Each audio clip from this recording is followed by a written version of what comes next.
All right. Thank you for joining me in this episode of The Gospel Truth. I'm your host, Marta Wilson, and we have another fantastic debate today, and I thank you for joining me. I'm excited for this one.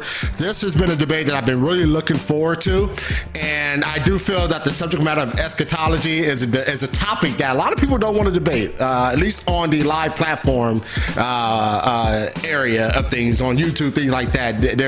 There are some formal debates, but a lot of people don't want to debate this subject matter, so I'm excited. I have Dr. DeMar and I have Dr. Michael Brown, and they have joined me today, and they're going to be debating, has Matthew chapter 24 been completely or fully fulfilled? And this should be an interesting one. But before I bring these guys in, I do want to encourage you to like and follow the God's Truth. Make sure you hit that subscribe and that notification bell so you can stay in the loop with what the God's Truth has going on. Don't want to miss out on any shows. You need to hit that subscribe button and that notification bell so that you'll be notified when I upload new content and go live on the page. All right. Also, all this content is not only on YouTube, but also Facebook, Instagram, and Twitter. So if you want to support the ministry, at the very least, you can go flow over to those platforms as well and hit the follow or subscribe on those platforms as well. Also, all this content is on podcasts, iTunes, Google Play, Stitcher, Spotify. So make sure you're flowing over there if you rather just listen to the audio on your way to work or traveling.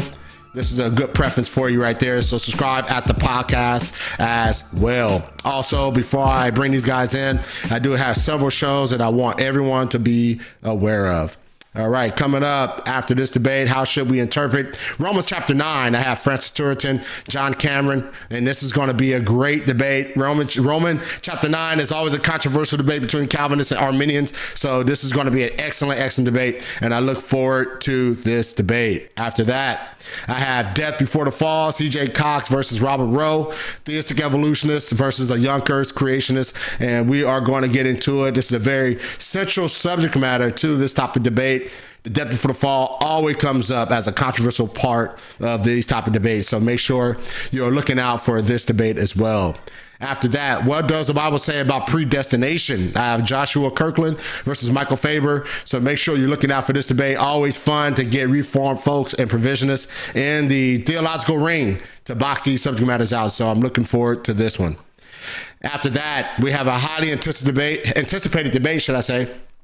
Does the Bible and the church fathers teach justification by faith alone? I have Anthony Rogers and William Rich. So make sure you're flowing over here and make sure you do not miss these debates because they are important to see. And I want you to see them. You know, I want you to see these debates because I think they're fun to watch. I always have fun watching the debates. Also, did you guys get a chance to see the live debate, the first live debate of the Gospel Truth?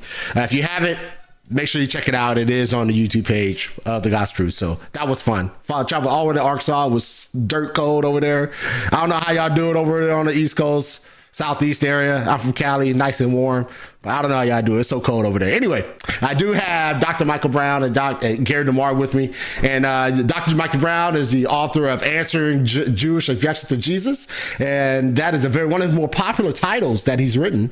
And it's very helpful and arguing for Christ when you're talking to those who are of the Jewish worldview. So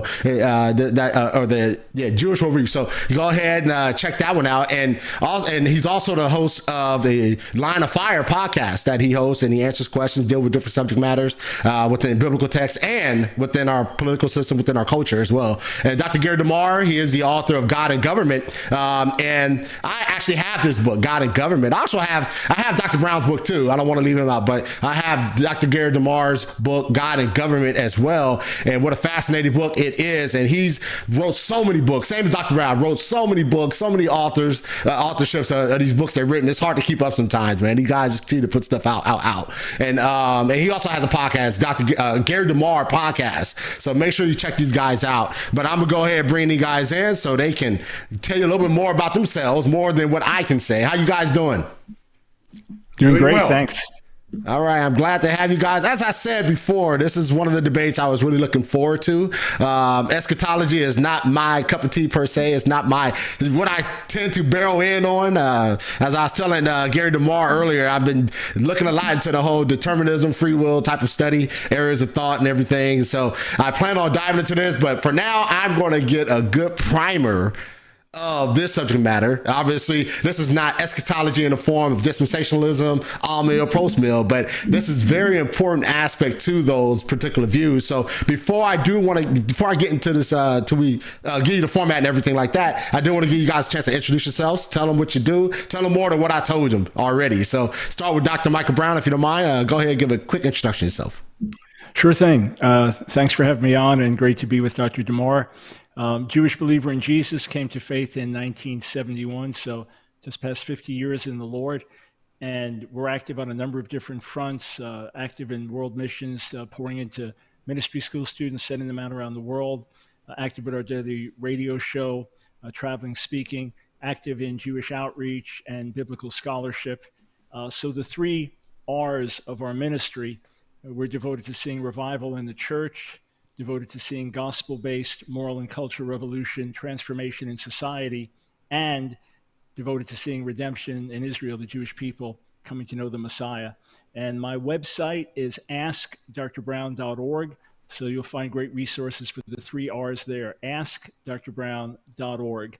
And I can also say that there's a whole lot that Dr. DeMar and I agree on, especially about the state of our nation. But tonight we'll be focusing on areas of disagreement. All right. Thank you so much, Dr. Brown, for joining us tonight. All right. Gary DeMar, if you don't mind, go ahead and give a quick introduction yourself.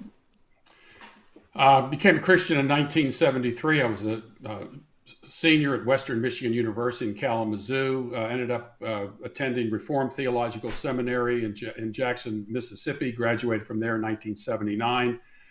And after graduation, moved to the Atlanta, Georgia area, and I have been with American Vision since 1982.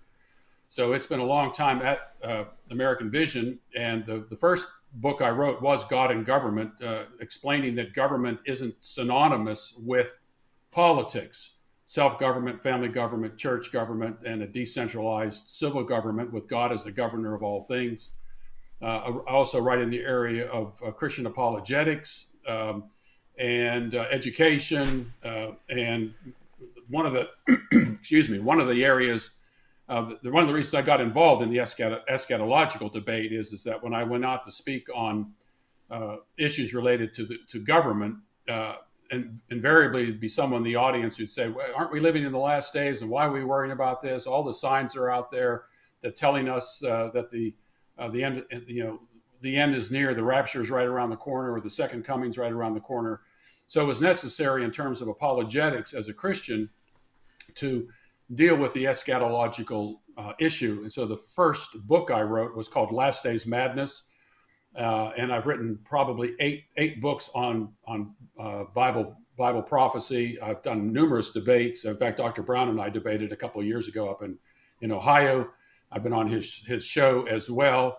And so anyway, that's why the eschatological aspect of this, that's how I got into it. And so if you want more information about what American Vision does and what I do at American Vision, go to americanvision.org, americanvision.org. We have a whole catalog of materials, not just things that I've written, but other people have written as well. I do have a podcast that appears 3 days a week. I do two articles on Tuesday and Thursday at americanvision.org as well. I do quite a bit of speaking around the country on these topics and related topics.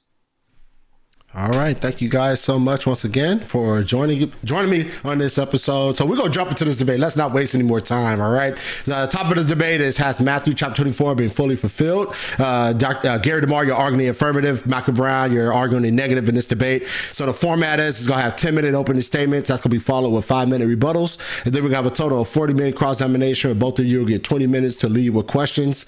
And then we're going to follow up with 5-minute closings and then some Q&A from the audience. Sounds good? Sounds good. All right. Excellent. So, Gary, you are arguing the affirmative debate. And so let me know. I'll start your time when you begin to speak. Okay. One of the ways to deal with Scripture, it's always the place you have to go with, and that is the context. And the context of Matthew 24 isn't just in Matthew 24. There's a lot that takes place prior to Matthew 24 that leads up to what the topic is and the timing element and the audience element as well that you find in Matthew 24. I keep in mind also that Matthew 24 has some parallel accounts with Mark 13 and Luke 21. Matthew 24 and Luke 13 are closer in the way that they depict things. Luke 21 is a little different, probably because it's a different audience altogether. And so the place where you have to begin in dealing with Matthew 24 is all the way back to Matthew chapter 21, because Matthew 21, you find out that Jesus is at the Mount of Olives. And I'm going to just run through just very quickly to try to establish, first off, the audience of to whom is Jesus speaking? What audience does he have in mind? Does he have an audience that was right before him, the audience that was present with him? We find out that 4 of his disciples come to him privately and ask him questions about some of the things that he was saying, especially in Matthew chapter 23. And then once you determine what the audience is, then we need to determine about what the actual subject matter is and the timing element with this as well. So the place you have to go back to is chapter 21. Jesus is at the Mount of Olives, and it says, and when we had entered Jerusalem, all the city was stirred, saying, "Who is this?" And the multitudes were saying, "This is the prophet Jesus from Nazareth in Galilee." And the first place Jesus goes is to the temple, and he cleanses the temple.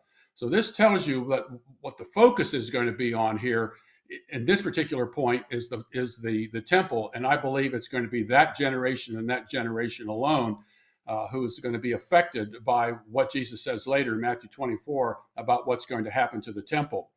And it's interesting that this is the second time Jesus cleanses the temple. And this takes us back to Leviticus chapter 14, where when there was, you used to say leprosy of a household, the priest would come in and inspect it twice. If on the second time it was inspected, it still had this leprosy, the house was actually torn down. All of it was taken outside the city. And so I think this is kind of a prelude to what we're going to find in Matthew chapter 24. And then there's the barren fig tree. It's kind of a curious thing as to why Jesus would curse a fig tree that's barren and wasn't even the time for fruit. Again, I think this is an indication of what we find in Matthew 24 as well. And then Jesus says, hey, if you say to this mountain, be cast into the sea. Again, I think because where he is, he's seeing the temple, the Temple Mount probably in his purview as well, that this may be a reference to the place where the Temple Mount is. And then there his immediately, of course, you find out that his authority is challenged. And when he had come into the temple, the chief priests and the elders of the people came to him as he was teaching and said, by what authority are you doing these things? And who gave you this authority? And so what you see here are the religious establishment is attacking Jesus and it's confronting Jesus. And you see it all through these chapters, chapter 21, chapter 22, the parable of the landowner, the parable of the 2 sons, the parable of the marriage feast. In fact, if you look at Matthew chapter 21, verse 45, and Jesus, you have to read this all on your own. Again, in Wars and Rumors of Wars, I deal with this in great detail. I also deal with this in my book, Last Days Madness. I have a shorter book called Is Jesus Coming Soon? And the point here is, if you look at Matthew chapter 21, verse 45, it says, and when the chief priests and the Pharisees heard his parables, they understood that he was speaking about them. This is the audience reference that you find here in all these chapters. He's not talking about some event at the end of time. He's talking about what is going to take place to this particular generation. In fact, in verse 7 of chapter 22, but the king was enraged. And this is after this wedding feast parable, the wedding feast, and when the people that Jesus invited didn't come, or the man of the house invited the people who did not come. But the king was enraged and sent his armies and destroyed those murderers and set their city on fire. Then there's the tribute to Caesar, where the religious leaders are trying to entrap Jesus, and eventually we find out that they use this against Jesus. When they take him to Pontius Pilate, they could not execute Jesus, so they used political arguments against Jesus in order to bring Jesus to an end. And it's important to note that when Pontius Pilate wanted to release Jesus instead of Barabbas, and Pilate said, "Do you want us to release your king?" He says, "We have no king but Caesar." So this is a buildup of what's going to be taking place in Matthew chapter 24. And so you go through the end of chapter 22, and then you get to chapter 23. And so the focus becomes narrower here because Jesus takes on the religious leaders. Jesus isn't taking on the whole nation of Israel, because there were lots of believers, obviously, who had heard his message. And when you get into the book of Acts, you'll begin to see there is a huge debate and opposition between two groups of Jewish believers and unbelievers. Rome, at this particular point in time, is not a factor, very much of a factor. In fact, is actually supporting the gospel proclamation, not because they believe it, because they don't want to mess with the Pax Romana, the Roman peace. And then we get to chapter 23 and verse 30, and it says, "If we had been," and this is what the religious leaders said, "if we had been living in the days of our fathers, we had not been partners with them in shedding the blood of the prophets. Consequently, you bear witness against yourselves that you are the sons of those who murdered the prophets. Fill up then the measure of the guilt of your fathers. You serpents, you brood of vipers, how shall you escape the sentence of hell? Therefore, behold, I am sending you prophets and wise men and scribes. Some of them you will kill and crucify.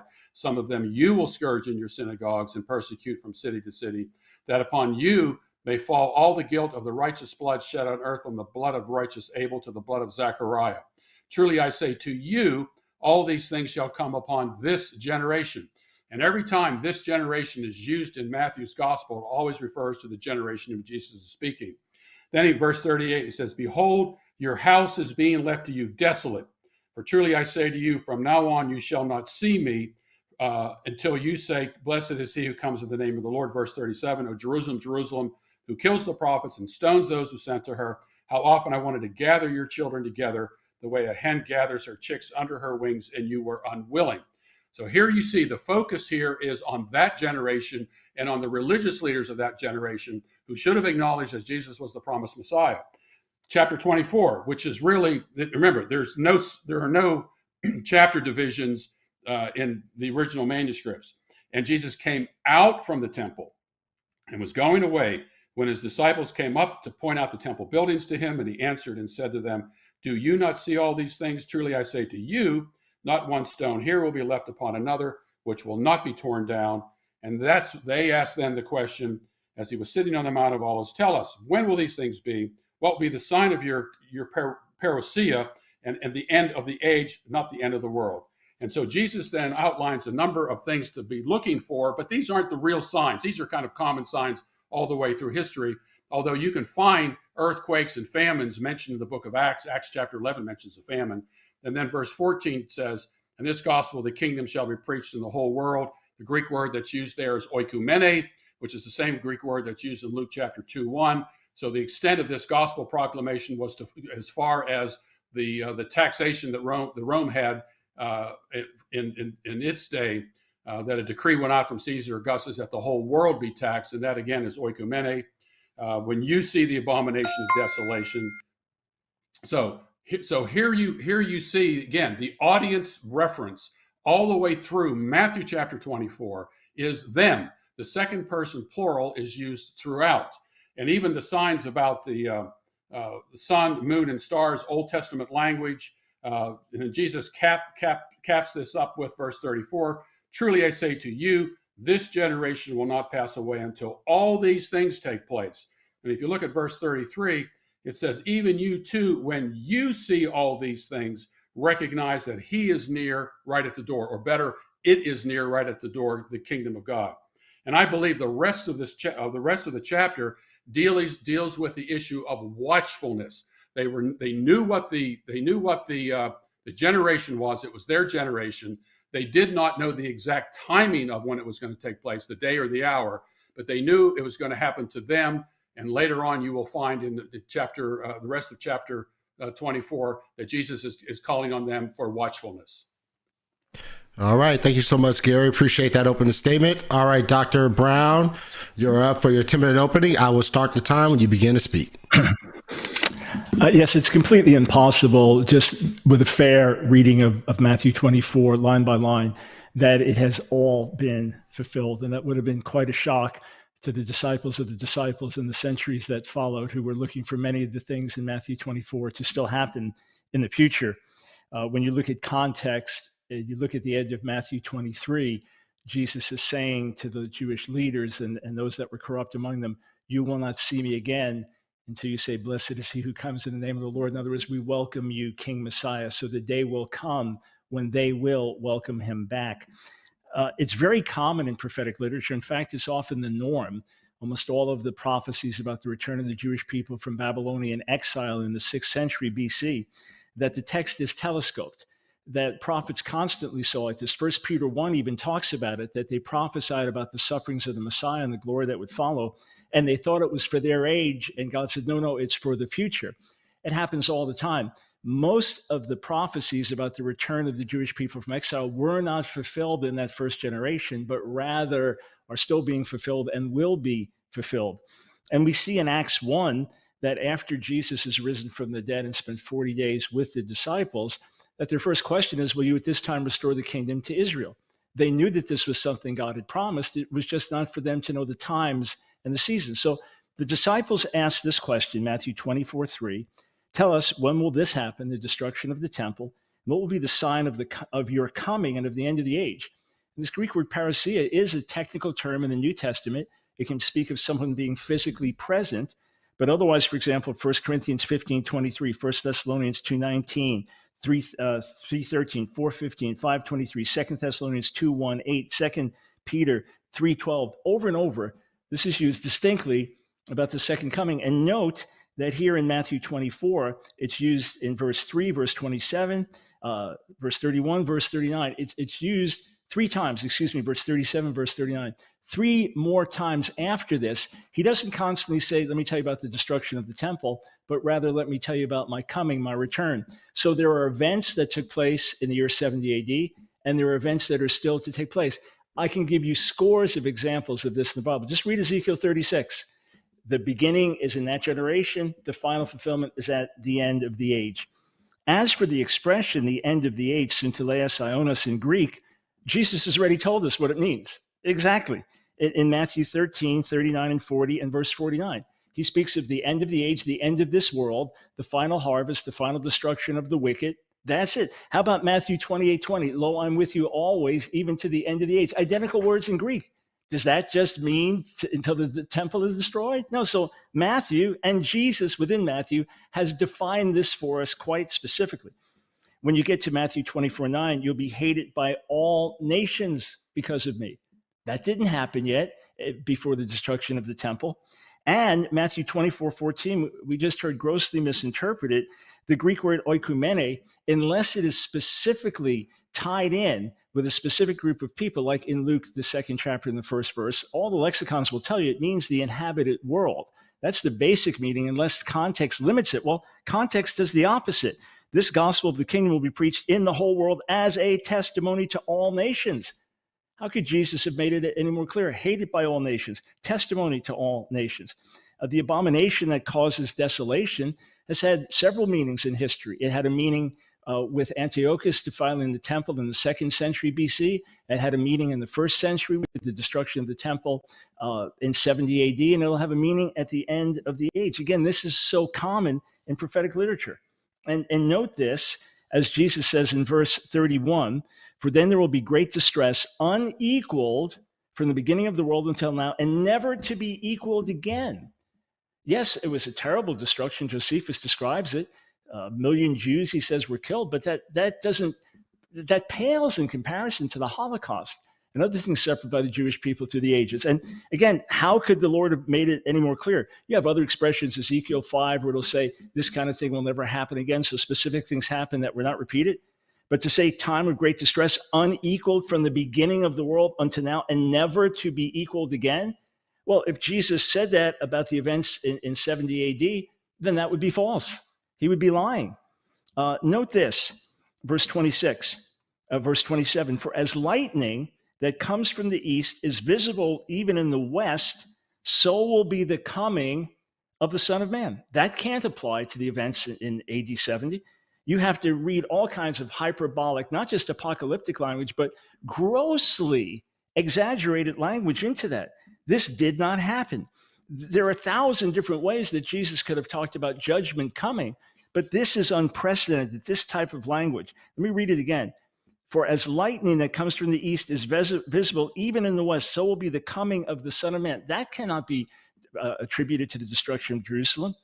Even if you want to say apocalyptic language, for example, in Matthew 24:29, the stars will fall from the sky. Well, that's the Septuagint for Isaiah 34:3. The Hebrew does not say that. But even if you want to say there's an allusion there, this is a judgment being poured out on the nations.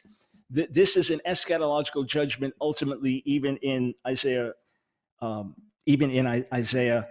34. And then Matthew 24:30, I think I said 31 earlier, it was 21. Then will appear the sign of the Son of Man in heaven. That didn't happen in AD 70. And then look at this. Then all the peoples of the earth, we had all nations twice, now all the peoples of the earth, this is universal. They will mourn when they see the Son of Man coming in the clouds of heaven. That cannot possibly be referred to the events of 70 AD. This is a future event with regard to the Lord's coming. And he will send his angels with a loud trumpet call. How is he coming back according to 1 Corinthians 15 with the sound of the trumpet? How is he coming back according to 1 Thessalonians 4 to gather up his people with the sound of the trumpet? All right. And then note this. He will send his angels with a loud trumpet call, and they will gather his elect from the four winds, from one end of the heaven to the other. That's universal language again. That didn't happen in the year 70.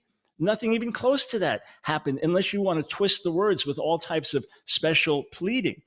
Not only so, but you have these identical words in Greek. You have parousia and episynanagoge in 2 Thessalonians 1, the coming of our Lord and our gathering to him. The identical words that are used here. This is what's going to happen when Jesus returns at the end of the age. He's made it clear that we will be gathered to him. I don't believe in a pre-trib rapture either. We'll be gathered to him, and we will ascend together as he sets up his promised kingdom on the earth. If you look in verse 34, this generation will certainly not pass away until all these things have happened. There are numerous ways to read this. Number one, if we want to limit the understanding to how Jesus used the words in the gospel, then that refutes completely Dr. DeMar's understanding of Matthew 24:3. But simply, this generation can be interpreted in numerous ways. It's the generation that's being referred to. So it could be the generation that sees the final end. When you begin to see these things happen, then at that point, everything else will take place. Some Greek scholars have argued that this is an ingressive aorist in Greek. So this generation, speaking of that present generation, will certainly not pass away until all these things have begun to happen. So these first things have to be set in motion. You will live to see them. And others have said that this generation, often in the Bible and even in the Gospels, is not so much temporary, but qualitative. In other words, this sinful, rebellious people, not meaning race, but this generation, speaking of sinful generation, will still be here when the end comes. It's also interesting that if you look, say, in Matthew 24:36, where Jesus begins to explain how the day and the hour are unknown. And it says that as it happened in the days of Noah, and they knew nothing about what would happen until the flood came and took them all away, it will be the same here. Well, the people fighting for their lives in Jerusalem, the people under siege, the people surrounded by Roman armies, the people with the armies coming in to destroy. Remember, this war begins 3 years earlier, 67. This didn't catch them by surprise. They fully knew what was coming. They may not have known the full extent of it. They may have hoped that they would win, but this was not some unexpected event. Oh, no, what just happened? We weren't expecting it. No, quite the contrary. This is explicitly laid out as, here's what's going to happen, and then you will know at this time. Whereas Jesus is saying, no one knows the day or the hour. And again, reference to the coming of the Lord. Therefore, keep watch, verse 42, because you do not know on what day your Lord will come. And then the Son of Man will come in an hour that you do not expect him. Matthew 24 absolutely speaks to that generation and absolutely speaks of the destruction of the temple. But like so much prophetic literature before, it speaks to that generation and beyond. It speaks to the final generation. And this, in fact, is where Jesus tells us the most about his coming. If we throw this out, we throw out the major teaching of Jesus about his return. All right. Thank you so much, Dr. Brown and Dr. Gary DeMar, for those opening statements. Now we're going to enter rebuttal round. Gary, once you begin to speak, I will start the time for 5 minutes. The key to these passages is simply the definition of this generation and how it's used in Matthew's gospel. Matthew's gospel is clear over and over again. This generation means the generation to whom Jesus was speaking. It does not mean this kind of generation. It means that particular generation. It's a near demonstrative. And we're told who is it that would see all these things. And I was listening to a talk that it was on one of his firing line shows where Dr. Brown says, there is one audience. This is the audience. It's not two audiences. It's the same audience over and over again. And the second person plural is used throughout this particular chapter. And all you have to do is look at verse 33. Even so, you too, when you see all these things, recognize that it is near, right at the door. Jesus is talking to them when they see these things. You have to read into this particular chapter this idea that this is talking about that particular generation and a future generation. I mean, you can talk about telescoping and so forth and so on, but you're reading, anybody who takes that position is reading into this passage things that just aren't there. Now, Dr. Brown would say, I'm reading into these things as well. But look, let's just go through some of these things. Nation will rise against nation. That took place. This is merely the beginning of birth pangs. They will deliver you up to tribulation and will kill you. Verse 9. That's exactly what took place in the book of Acts. The idea, verse 14, the gospel of the kingdom shall be preached to the whole world. Yeah, he's right. The inhabited earth, and it's defined for us in Luke 2:1. That's as far as the tax was going. And then you find in Colossians 1:6, 123, where Paul actually says in Colossians 1:23 that the gospel had been preached to every creature under heaven. Now, that's obviously hyperbolic, but that covers exactly what Jesus was saying. You'll find similar language in Romans chapter 1, verse 8. And the idea to the nations, if you look at 1 Timothy chapter 3:16, it says that the gospel had gone to the nations. You will see the same thing in Romans chapter 16, where it says that the gospel had gone to the nations. And if you study the Old Testament on this use of the word nations, you will find, in fact, that it says, all the nations surrounded me, David said. And there are numerous examples of this. And if you go back to Isaiah chapter 13, verse 10, with the language that's used about the sun going dark and the moon going dark and stars falling from heaven, that isn't a judgment on all the nations. It was a judgment specifically on Babylon.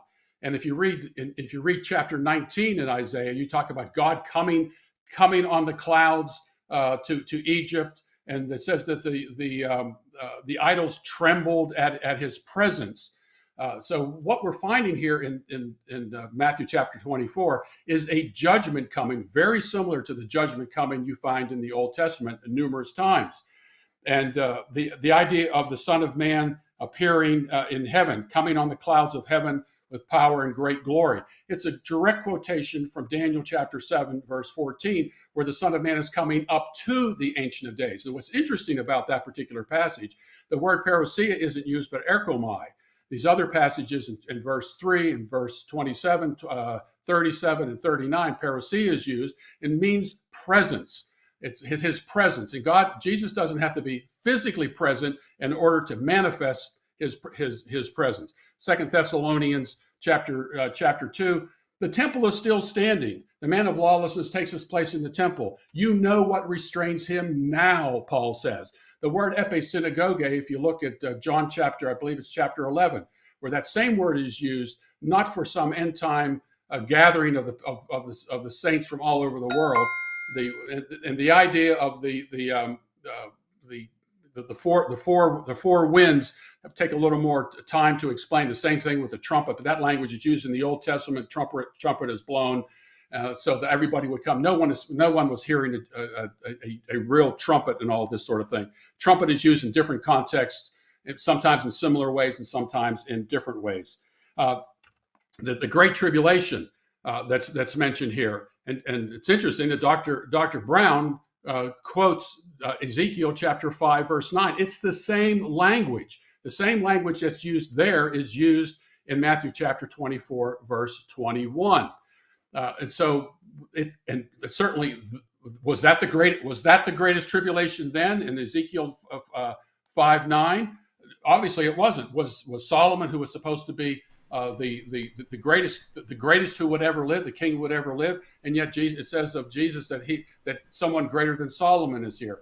This is typical biblical language that is used throughout Scripture. But the key comes down to, again, this generation always refers to the generation to whom Jesus is speaking, and the audience is very specific. In verse 33, it was that particular audience that would experience or see these things.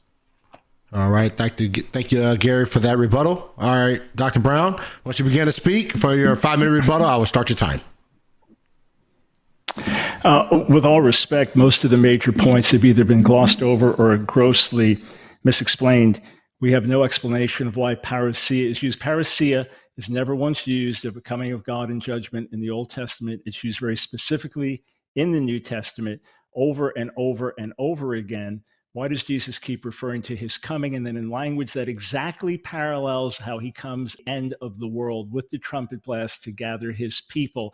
Why does he use that identical language when he means something totally other?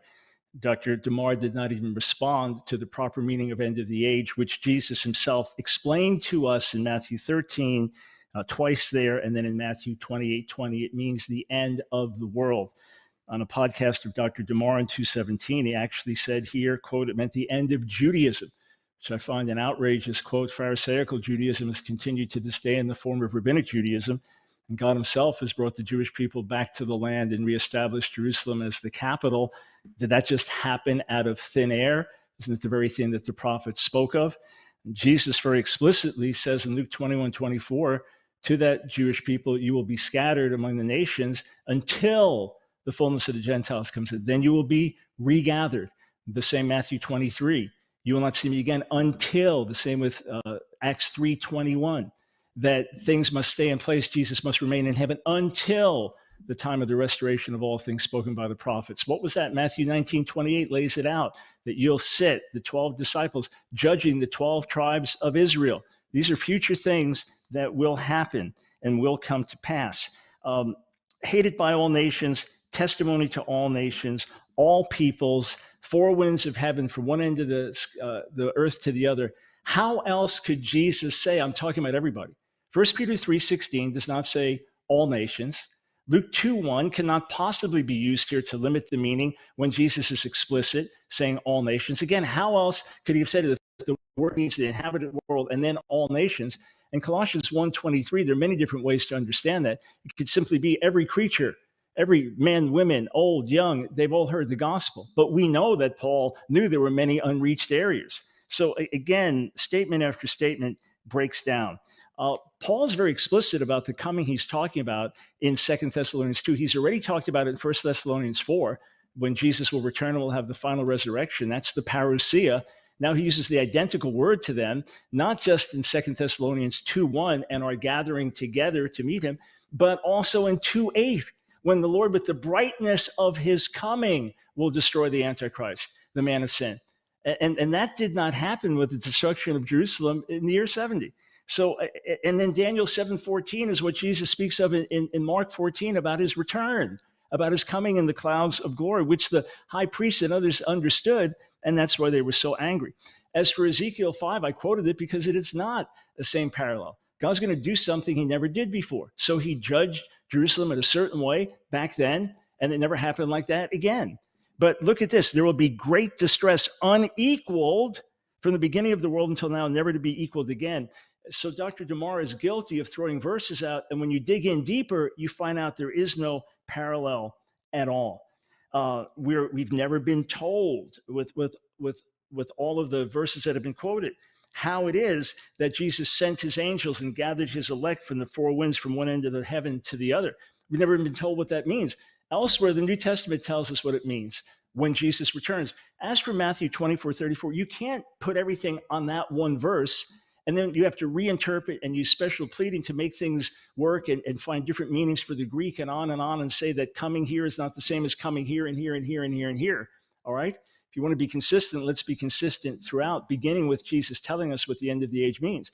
But I gave very plausible understanding of other possible explanations for this generation, including one that speaks to that generation and says, this will not pass away until all these things begin to happen. Again, it is an accepted potential meaning of the Greek, an ingressive aorist. And there are other examples, even in Matthew, where that same Greek aspect is seen. And in context, that's the ultimate determination. There's no reason why he can't be saying this generation means this generation that will see these final things will not pass away till all these things have happened. And even this generation, when it's used elsewhere, it does in fact mean this kind of generation, people just like this. And you have usage like that in the Old Testament. So I know in the cross-examination, we'll dig deeper, but reading Matthew 24, it's clear, it's obvious, it has not all been fulfilled. All right. Thank you guys so much. Let me get this clock down. So we've completed our opening and rebuttal round. So now we're going to jump into cross-examination. Once again, the favorite part of every debate is cross-examination. So this is going to be a total of 40 minutes. Both of you will get 20 minutes each to ask questions. Start with Gary.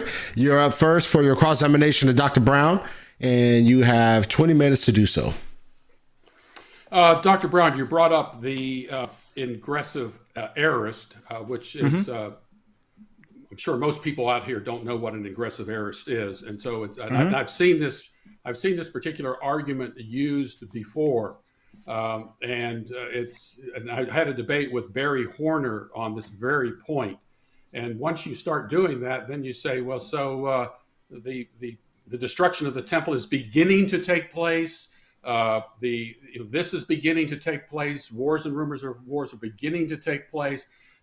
You make the chapter, and by doing something like that, you make the chapter fundamentally meaningless. It can be any particular generation throughout history, but every time this generation is used in Matthew's gospel, when it means it's a near demonstrative. It means the generation of Jesus is speaking. But so back to the ingressive aorist. Robert Mounts, I'm quoting from my book, Wars and Rumors of Wars, where I deal with all of these arguments. Every argument that Dr. Brown has brought up, I've dealt with in Wars and Rumors of Wars and Last Days Madness.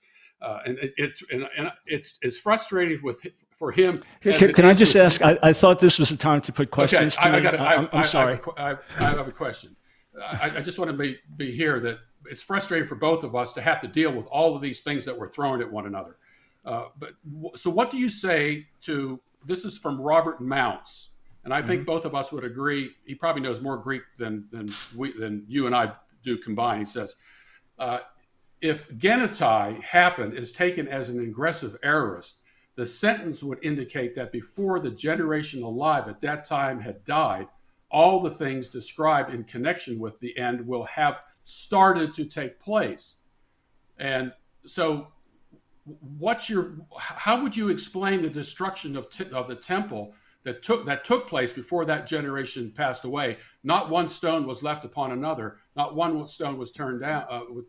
How does that relate to an ingressive aorist over nearly 2,000 years of history at this point? Hey, exactly the same as scores and scores and scores and scores of prophecies in the Old Testament. They had their beginning in that generation. And sometimes but the temple was destroyed. It's gone. Can I finish? Not one stone was left upon another. Sir, can I finish? Sure. Yeah, scores and scores and scores of Old Testament prophecies. If we want to take time, I'll go through them verse after verse after verse to show that there is an immediate fulfillment and a final. Many messianic prophecies are like that. That's why scholars often speak of double fulfillment. Surely you know this. If you studied prophecy, surely you know this. So there were things that had to happen in that generation, but clearly just a plain reading of the text, because we've got a whole lot of space before we get to Matthew 24:34, and Jesus has already told us exactly what this is referring to.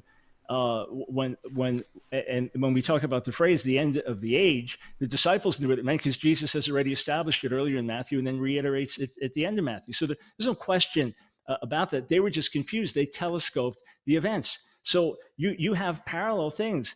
The first sign is often one aspect, and then the second brings it to its fulfillment.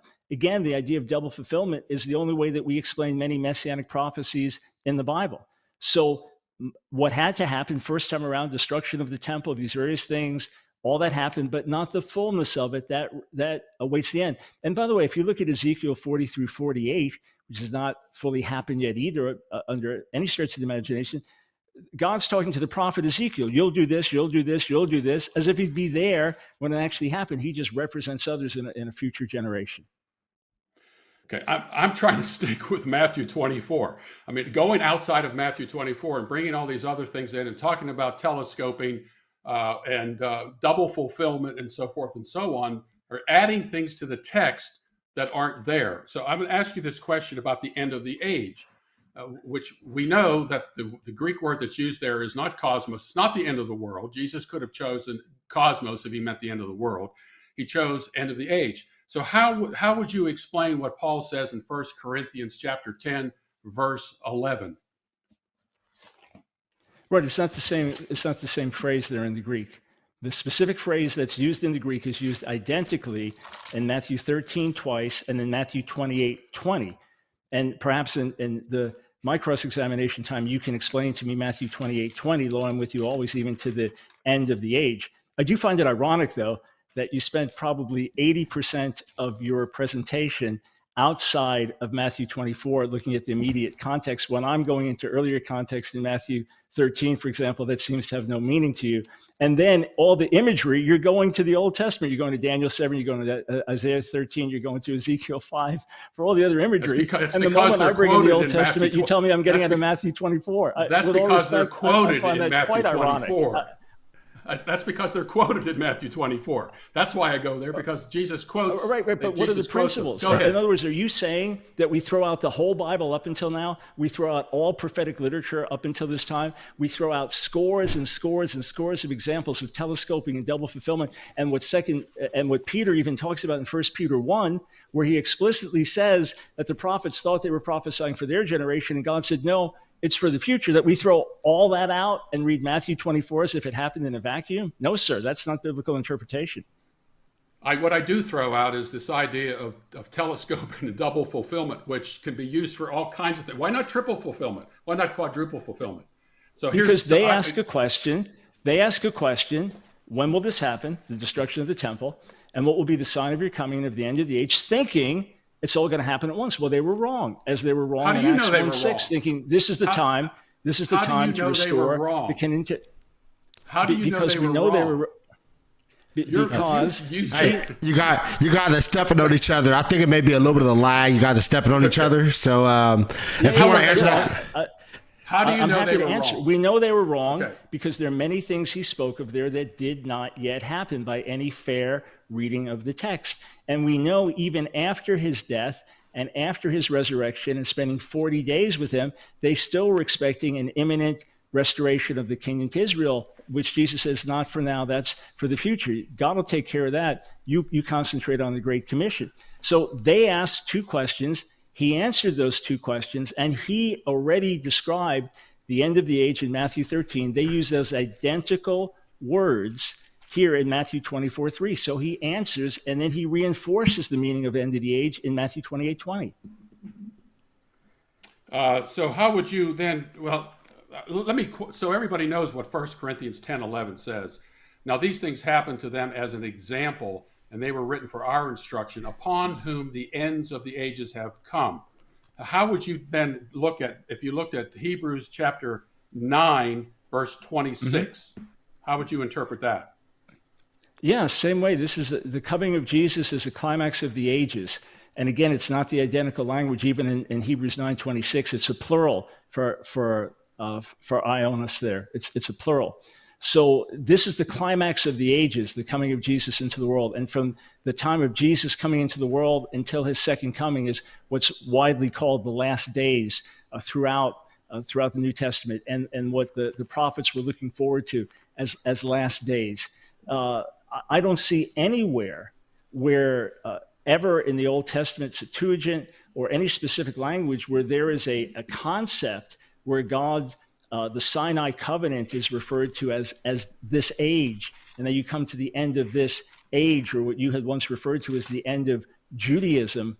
I don't see any such concept in the New Testament, but Jesus has already defined it for us in Matthew 13 twice, and then in Matthew 28:20, this exact same Greek phrase, only found here in the entire Bible. So it's not really ambiguous. Well, again, I agree that Jesus defines it in Matthew 13 twice, and he's talking about an end of a particular period of time, and that particular period of time was, in fact, near for them, and it related to the things related to the whole old sacrificial system, which Jesus said in Matthew 23, your house is being left to you desolate. That's it. There's not a single verse in the New Testament that says anything about a temple being rebuilt again. Okay, well, it doesn't have to. It's already been spoken of. If there's a question here, number one, it's already been spoken of in the Old Testament. You have future prophecies like Zechariah 14. Where? You have Ezekiel 40 through 48. The end of Ezekiel 14 talks about the sacrifices being offered as Zechariah the nations come to Jerusalem. Zechariah 14 doesn't say anything about a rebuilt temple. Well, Ezekiel 40 through 48 explicitly. So where are they offering the sacrifices? And then what about the house of the Lord in Isaiah, the 2nd chapter, the Lord of the nations? That's what the temple is called, the house of the Lord. Are you saying that the temple in Ezekiel 40 through 48, that the dimensions of that temple, that's the temple that's going to be rebuilt? And by the way, no, that's a millennial temple. A millennial temple. But it's going to be that size. I just want to understand something. That Apparently. size. By the way. Apparently. Okay, so this huge, okay, if you want to take that position. But just so I can go back, you said there's nothing about the temple being restored.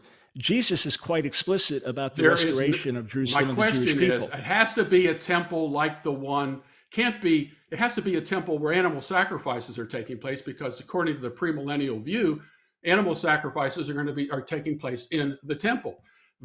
Ezekiel 40 through 48 does not say anything about rebuilding the temple. So let's say we put those aside, and let's say we just look at the untils. Luke 21:24, that you'll be scattered in all nations until the time of the Gentiles is fulfilled. So that's when there's a returning.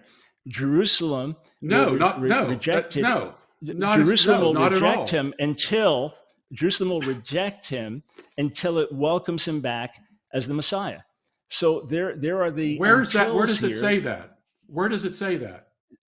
Matthew 23:39. Jerusalem, Jerusalem, you killed the prophets, stone those sent you. So the passage's leading up to that, verse 39. Your house is left to you desolate, for I tell you, you will not see me again until you say, blessed is he who comes in the name of the Lord. So we welcome you, King Messiah. You won't see me until you welcome me back as Messiah. You have to say that. That's a conditional statement. R.T. Francis' commentary is very clear. Until they say it, they have to embrace Jesus as the promised Messiah, and that's when they'll see him again, and he will come. And so that is his second coming. When they see him, they will restore. Does it say Remember, this is Jerusalem he's talking to. This is Jerusalem. Where does Jerusalem? You guys are talking over each other. Just keep in mind that the audience is trying to listen as well. So go ahead. I know. I'm just where in the text of Matthew 23 is that particular passage? Does that speak of what you would describe as his distant future coming? Is that in the text itself? That's what I want to know. Your house is left to you desolate. That happened until you welcome me back as the Messiah. And we know Zechariah 12, Zechariah 14. Or if I could just answer, we wouldn't be taught. Sir, with all respect, I understand the Q&A, the cross-examination is one person asks a question that the other then answers, as opposed to us going back and forth. So I'm trying to answer, but each time I'm explaining something, I'm getting cut off. So I assure you, I'll ask you a question. Let's allow Dr. Brown to respond. Okay, let me ask you the question again. Where in Matthew 23:39, let me read it. For I say to you, from now on, you shall not see me until you say, blessed is he who comes in the name of the Lord. This isn't talking about the Jewish people throughout. Behold, your house is being left to you desolate. And you will not see me until. Who is he talking to? Jerusalem, Jerusalem, you who killed the prophets No, and stone he's those not. sent you. He's speaking, sir, verse 37. And please, I, with all respect, I want this to be fruitful for folks as well. But if I'm asked a question, the only way I can answer it in an intelligent, helpful way is if you don't interrupt. And then if you don't like my answer, then probe further. Okay. Just to be fair, ahead. I assure you, I will be fair with you when I'm asking you questions. Jerusalem, Jerusalem, you who kill the prophets and stone those sent to you, how often I have longed to gather your children together as a hen gathers her chicks under her wings. Behold, your house is left to you desolate. He is speaking to Jerusalem and the leadership of Jerusalem here through the nations, through the history, Your house is left to you desolate. You will not see me again until you say, blessed is he who comes in the name of the Lord. The very greeting that they gave when they first acknowledged him as Messiah on what we call Palm Sunday. So he's saying, your house will be left desolate until you recognize me as Messiah, Jerusalem. So there must be a future Jerusalem with future Jewish leadership that's able to do this. Let me read the text again so everybody can hear it, since I've been talking over Dr. Brown. I apologize. Behold, your house is being left to you desolate. The house he's talking about here is the temple that's in Jerusalem, because that is the issue. That's why the disciples asked the question about the temple. They're talking about that particular temple. They're not talking about a temple all the way through history. They're not talking about a rebuilt temple. It's that temple. Behold, your house is being left to you desolate, Jesus says, for I say to you, from now on, you shall not see me. Talking to the Pharisees, you want to say Israel generally, that's okay. Until you say, blessed is he who comes in the name of the Lord. The until there is conditional. It's a conditional statement. This doesn't say that they are necessarily going to do it, but of course, I believe that every Jew who accepts Jesus as the Messiah actually fulfills this particular verse. But this doesn't have anything to do with a rebuilt temple throughout. And this is my next question, probably the last one I can ask you. So you believe that during you hold to a post-tribulational view. Is that correct? Yeah, if there is a specific 7-year tribulation or not, okay. That at the end of this age, yes, sir, I do not believe in a pre-trib rapture. Okay, we agree. We agree on that. Yeah, we agree. Okay, now, do you believe that during that 7-year period, a new temple will be rebuilt? It appears so to me. Is there a text in the New Testament that says that? Is there a text in the New Testament? I would say Matthew 24, because of the double fulfillment like we have in others.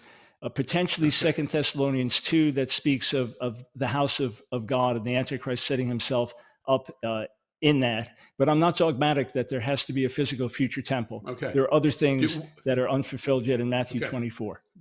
Do you believe that during this period that 2/3 of the Jews living in Israel are going to be slaughtered? It's a possible interpretation of Zechariah 13, but there are other possible readings of it. It could also be referring to events in history or potentially even in the first century. So I certainly do not think that that's a given fact, that pray for all the Jewish people to come back to Israel so they can all be slaughtered. Yeah, well, that is a dispensation. That is both a pre-trib and a post-trib view, just so our listeners understand that. And I do agree among with you. many, not among all, for sure. I believe Ezekiel 13:7-9 found its fulfillment in the lead up to the destruction of Jerusalem in AD 70, and Jesus gave a warning to them that to leave town. By the way, if you go back to Matthew 24 again, everything there is local. You know, you can escape this thing by heading to the hills. So are you saying that what we have to do in the future is we're going to have to go to the hills outside of Judea to escape this future great tribulation?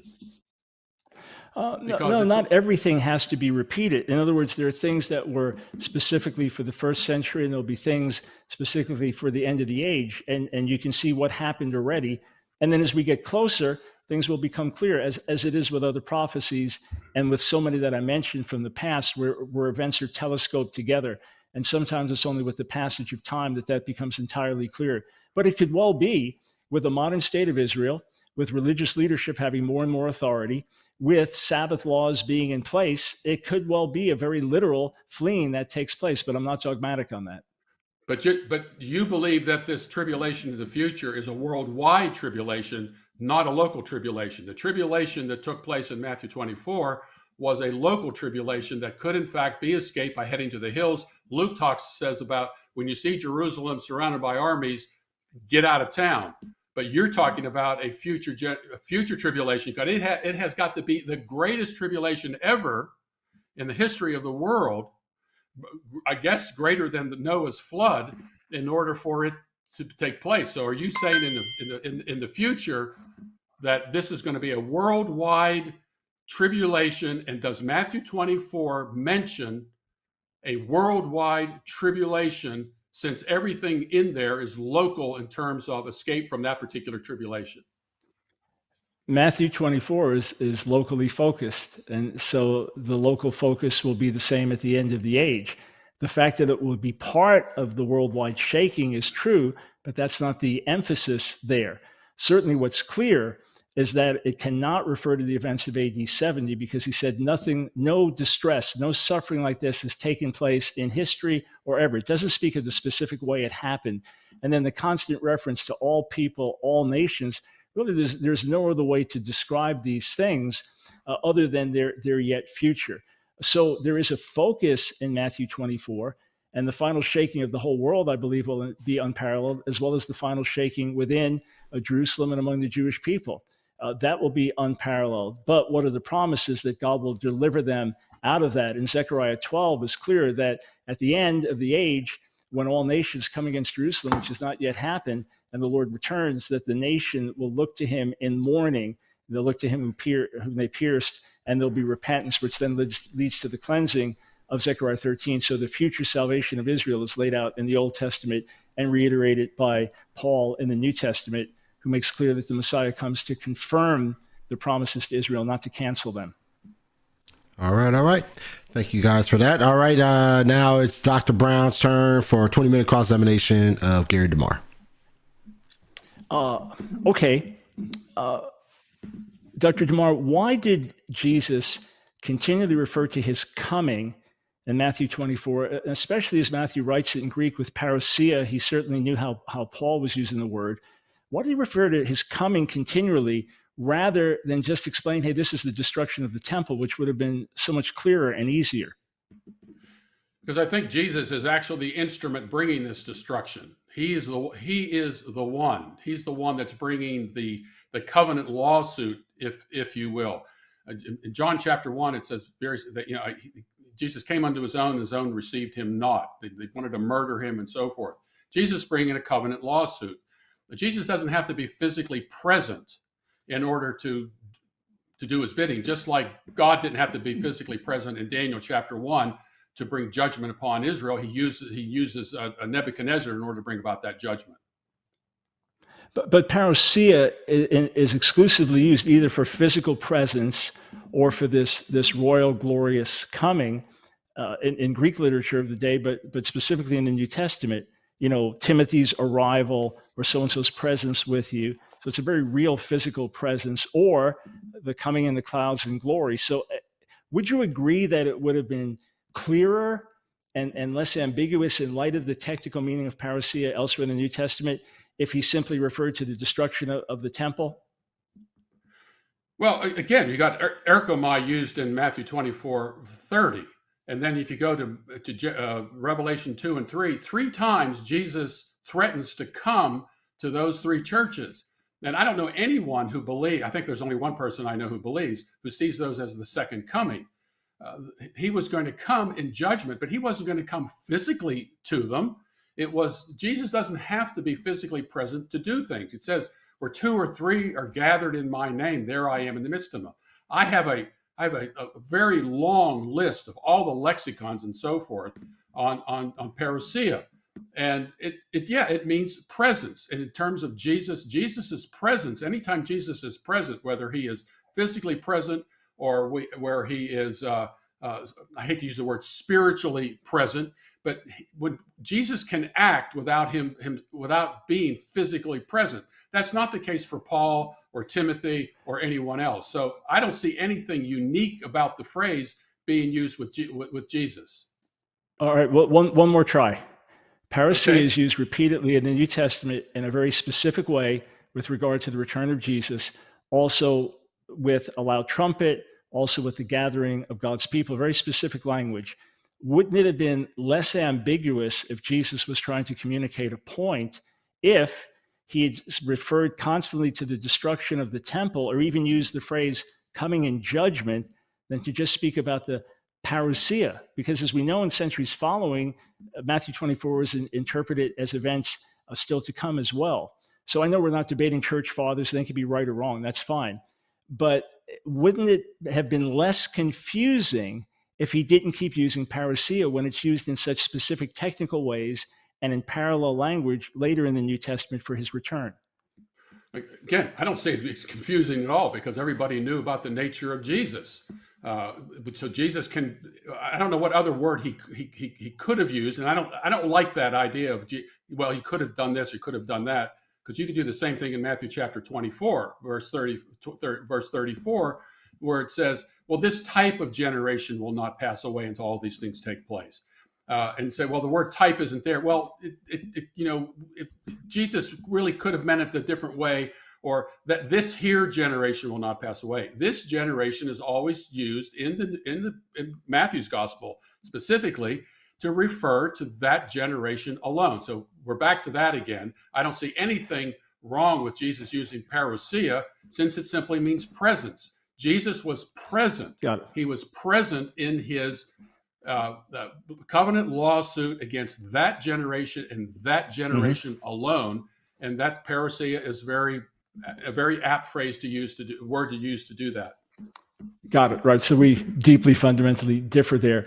You said that the phrase end of the age, which is used twice in Matthew 13, and then in Matthew 24, and then Matthew 28:20, just meant the end of the age of sacrifice or something like that.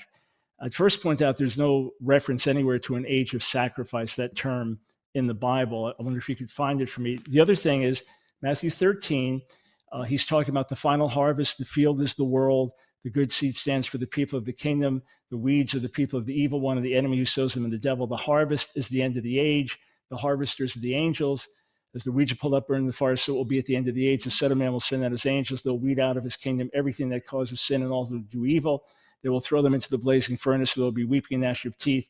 Then the righteous will shine like the sun in the kingdom of their Father. Whoever has ears, let them hear.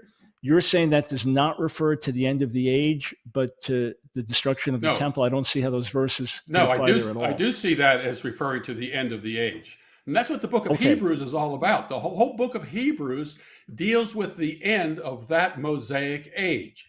And so with the temple gone, the priesthood gone, animal sacrifices gone, that was the end of that age. And the book of Hebrews outlines that end. It's not talking about the end of the world. It's talking about the end of that particular age. Well, how? But none of this applies then.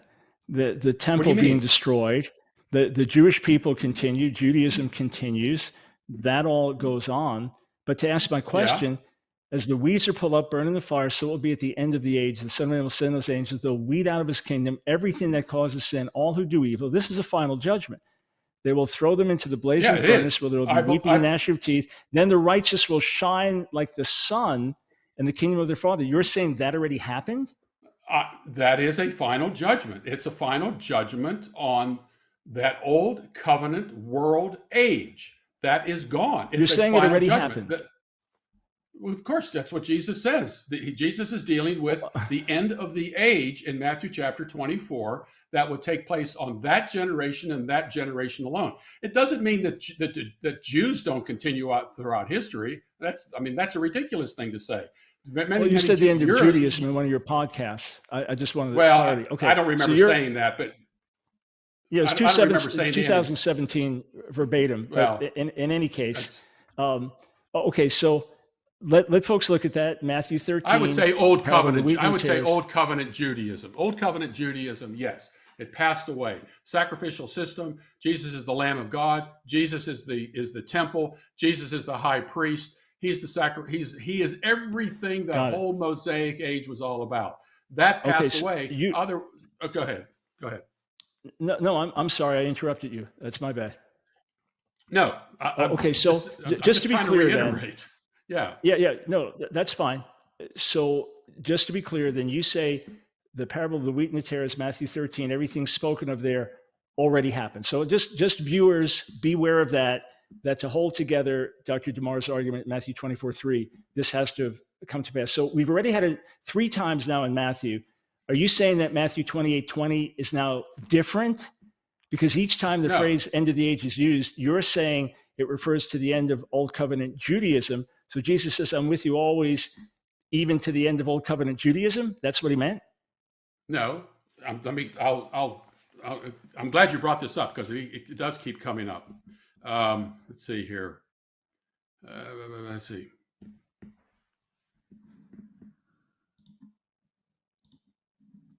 All authority has been given to me in heaven and earth. Go therefore and make disciples of all the nations, baptizing them in the name of the Father, the Son, and the Holy Spirit, teaching them to observe all that I commanded you. And lo, I am with you always. All right? Even to the end of the age. Always and even to the end of the age. And so while this great tribulation period is taking place, don't think that Jesus is absent from them. They are not. Because we got to remember here that believing Jews went through a great tribulation themselves. I mean, the book of Acts, you find, the death of Stephen. You see the death of James, the brother of John. You see Paul left for dead. There was a massive tribulation among the Christians, as well as what took place with the Romans and the Jews. So Jesus is saying here, I am with you always. And don't think that I've abandoned you during this great period of time, which is the end of that Mosaic age. Okay, got it. So the way that hundreds of millions of Christians have interpreted this through history and up until now is incorrect. In other words, it's not that promise there is not Jesus telling you and me that he's with us today. That cannot be applied. I'm not saying that at all. He says he's with. What does it say here? I am with you always. It says always. I'm with you always. Right. But so always is not the same as even to the end of the age. There's two separate things in that same verse. Because the end of the age in the New Testament deals with the end of the Mosaic age. That's what the book of Hebrews is all about. It's not equivalent to the end of the world. If Jesus wanted to say the end of the world in Matthew chapter 24:3, he would have used cosmos. And even then, cosmos is used in Paul's letters to something much more local than the whole wide world. So no, Jesus is with us always. That's what he said. He was with that particular generation. He was with them even during this period of great tribulation that was going to take place before that generation passed away. Yes. Got it. All right. So, and by the way, wait a minute. Before we say, you said millions and millions of Christians have, my interpretation is different. That just isn't true. All you have to do is read Milton Terry's book on biblical hermeneutics and biblical apocalyptics. And Milton Terry, by the way, is used in seminaries all over the world. And in fact, even dispensationalists use Milton Terry. And Milton Terry, his biblical hermeneutics book and biblical apocalyptics book, agrees more with my understanding of this than it does with your understanding of this. So let's not give this impression that I'm the only one who holds this particular position. No, John Lightfoot, not a syllable. John Owens, John not a syllable Brown, that you said. Others. Yeah, not a syllable that you said denies what I said. That hundreds and hundreds of millions of Christians around the world have understood this to mean end of the age, meaning end of the world. But in any case, it's clear that what's evident from my perspective is that the whole ship sinks just based on the interpretation of these words and what you have to do with it in terms of your interpretation. So everyone can evaluate accordingly. But just to understand this then, how Jesus referred to all nations, all peoples, from the four winds of heaven, the inhabited earth, how else could he have talked about the whole world beyond using these expressions, which you say none of them actually mean what they say? Well, they How do else mean could what he they have say. explained it? What other words could he have used? Michael, I went through the whole Old Testament because I've been doing this work on Zechariah 14, where all the nations are mentioned. I did this study on the use of all nations in the Old Testament, and sometimes it means every single nation in the world, but probably means all the nations that the people knew about. But if you do a study of all the nations, you will see that they were the nations of that particular period of time. And contextually, there's no other way to read those particular passages. So when you read in the New Testament where Jesus is saying that, remember the Pax Romana, the Roman Empire, was an empire of nations. I mean, the Apostle Paul was planning to go to Spain, which was a nation. The gospel was going to the nations, and it's very specific in Matthew chapter 24:14 as a witness. And that's quite different from Matthew 24 and the Great Commission, where it talks about that we're to go into all the world and make disciples of the nations. So first the gospel goes into that inhabited world as a witness, and then there's the Great Commission, which is much discipleship. But let's look at a couple of passages that deal with that. 1 Timothy. But that wasn't my question, though. My question was, what words could Jesus have used to have conveyed this if the inhabited world, all nations, all peoples, and the four winds of heaven do not mean the whole world? What words could he have used to explain that? That was my specific question, sir. Well, I explained it to you. If they had the Old Testament, all scripture is inspired by God, and they read the Old Testament to see how all nations is used in the Old Testament, why would they understand it any different in the New Testament? Because in the Old Testament it was used that way. And then in the New, let me just. Well, no, you said it was sometimes used. Many times it was used for the whole world. Other times context. That hasn't answered my question. If he wanted to explain the whole world, all the nations, what words could he have used other than the inhabited world, all nations, all peoples, and through the four winds of heaven? What other words could he have used to explain that? Well, first off, we're back to Matthew 24:34, where it says, this generation will not pass away until all these things take place, which would include what Matthew 24:14 says, all nations. And then if you go to 1 Timothy chapter 3, verse 16, and by common confession, great is the mystery of godliness, who was revealed in the flesh, was vindicated in the spirit, beheld by angels, proclaimed among the nations, believed on in the world, taken up in glory. Then you go to Romans chapter 16. You haven't answered my question. I'm not asking how you interpret it. I have answered. All right, tell you what, we'll move on. We'll move on. No, I don't. No, I want to make it very clear. How here. else, if Jesus, help me here, if Jesus wanted to talk about the whole world and all the nations, what words could he have used other than what he used to convey this? I don't think it was probably within that particular vocabulary to do that. But we do have examples in the Old Testament where we find, for example, eretz being used as land and being used as earth. And the same thing for what I don't know what the Hebrew word is now. Right, so the context clarifies. But okay, fine. He couldn't have used any other words. But the context does clarify it for us, because Matthew chapter 24, verse 34 says, this generation will not pass away until all these things take place. And so let's take a look at what Paul says in Romans chapter 16, verse 25. Now to him who is able to establish you according to my gospel and the preaching of Jesus Christ, according to the revelation of the mystery which has been kept secret for long ages past, but now is manifested, and by the scriptures of the prophets, according to the commandment of the eternal God, has been made known to all the nations, leading to obedience of faith. So obviously, someone reading that would say, well, wait a minute, that's a mistake in the Bible, because it's obviously didn't go to the whole world and to all the nations. But Paul said, right. So that's immaterial.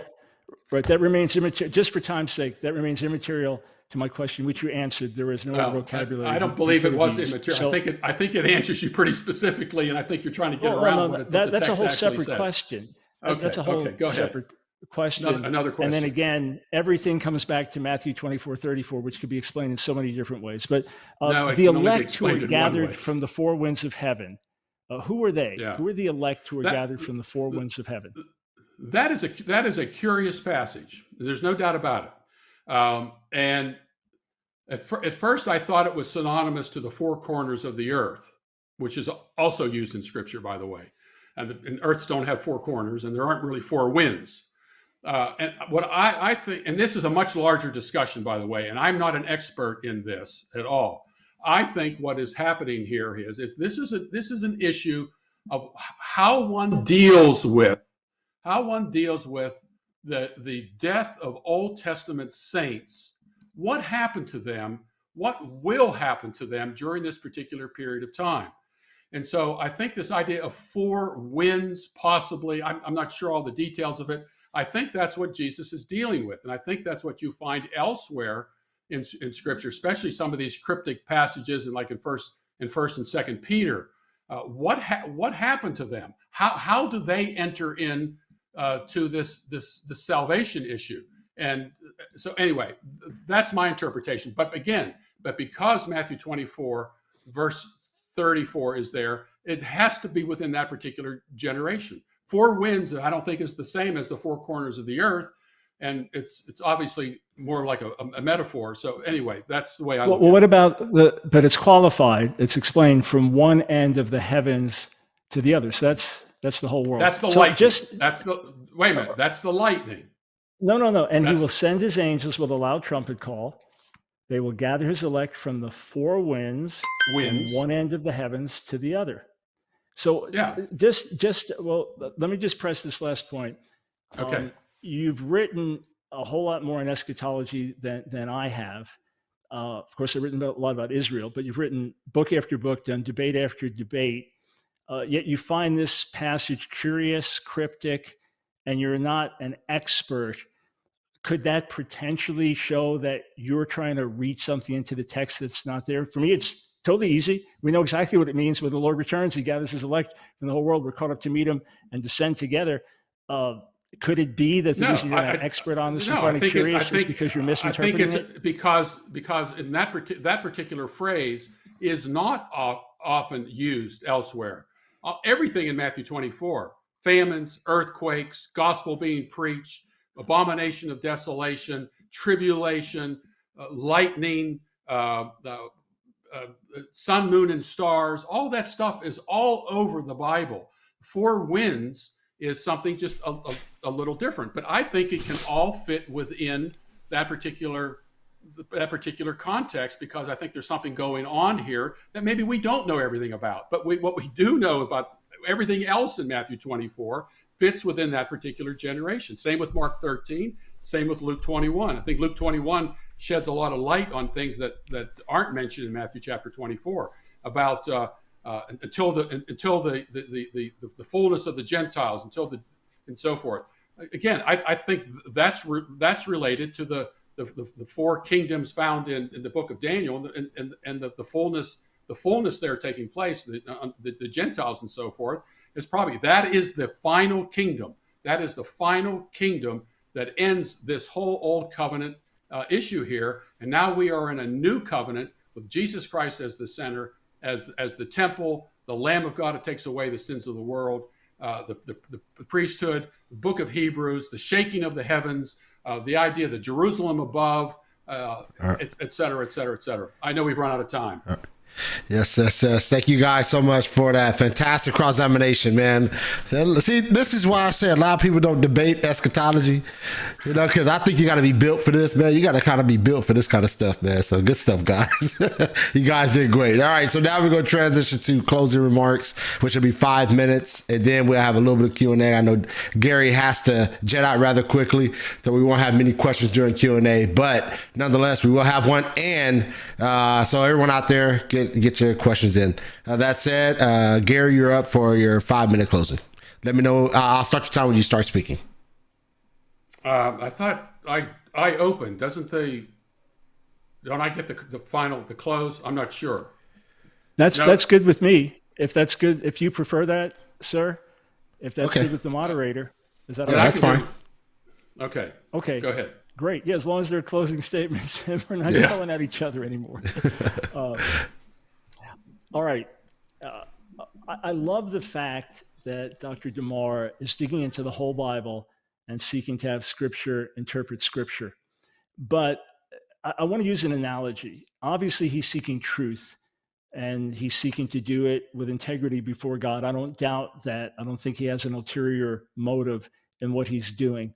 So I'm going to use an analogy, and it's only an analogy. Have you ever told a lie, but then in order to support that lie, you have to start telling one lie after another lie after another? Well, what we have here is a misinterpretation of a verse here or a verse there, or an overinterpretation of Matthew 24:34, this generation, which I've shown you scripturally has several different possible ways of reading it, all of which are absolutely legitimate and actively discussed. Check out scores of the top Matthew commentaries in the world, as I'm sure Dr. DeMar has. Check out the early church leaders, and you'll see there are many different ways to read this text. So you end up with a situation where Matthew 13, which explicitly, clearly is talking about the end of the world and the final destruction of the wicked and the triumph of the righteous forever and ever, that this is what's laid out and depicted, now just becomes somehow the end of Old Covenant Judaism. You can read that passage 1,000 times on its own and never come to that conclusion. Where Jesus being with us always, even to the end of the age, doesn't apply to us, even to the end of the age. It's just for the disciples there, even until the end of Old Covenant Judaism. I doubt anyone hearing that ever would have thought such a thought. You have an explicitly clear passage, Matthew 24:31, which has direct parallels in 1 Thessalonians 4, 2 Thessalonians 2, 1 Corinthians 15, Jesus returning with a trumpet, gathering his elect from the four winds of the heavens, from one end of the heavens to the other. Very clear. We know what it is. Jesus coming back for his bride. We're caught up to meet him, glorified, and now descend together with him. Now that becomes cryptic, curious, difficult to understand. The fact that parousia as a noun is never once used in the Septuagint in the Old Testament for God's coming in judgment. Parousia is very specific in the New Testament. It's used over and over elsewhere in the New Testament. That now, no, it's a different parousia. It's a totally different parousia. So you have to keep adding these things on. Yes, Paul can talk about how the gospel is going to all nations. Yeah, he can say that. But when you have one, because it was going out to nation after nation after nation. But when you have not just that, even if you wanted to say at Pentecost with Jews there from around the world, that it went to all nations on some level. But it's not just that. All peoples will mourn. All peoples were not mourning with the destruction of the temple in Jerusalem. And there are many Jew haters that were certainly rejoicing. And the gospel had not been preached in the inhabitant world to all nations. Again, oikumene there, defined by all nations. So you have problem after problem that heaps up. There was not a single attempt to respond to my point about as it was in the days of Noah. That's why if you look at R.T. France, whom Dr. DeMar quoted, you look at his commentary on Matthew, he's with Dr. DeMar, as many others are that are amillennialists or partial preterists, but they see verses 36 on with regard to the second coming. The very partial preterist scholars that Dr. DeMar would quote differ with him about the end of Matthew 24, and they say that's the future coming. There's no possible way that you could say that the Jews in Jerusalem were caught off guard. They're in the middle of a war with Rome. They're surrounded by Roman armies. It's no mystery that judgment is near. Yochanan ben Zakkai, one of the most famous Jewish leaders of his generation, is smuggled out in the corpse to tell the Romans, look, we know you're going to win. Okay, we know that. Just give me this city here so we can continue with our Jewish practice and faith and have our leadership together. So they knew it was coming. To say, as it was in the days of Noah, in the days before the flood, people were eating, drinking, marrying, giving marriage up until the day Noah entered the ark, and they knew nothing about what would happen until the flood came and took them away. That's how it's going to be at the coming of the Son of Man.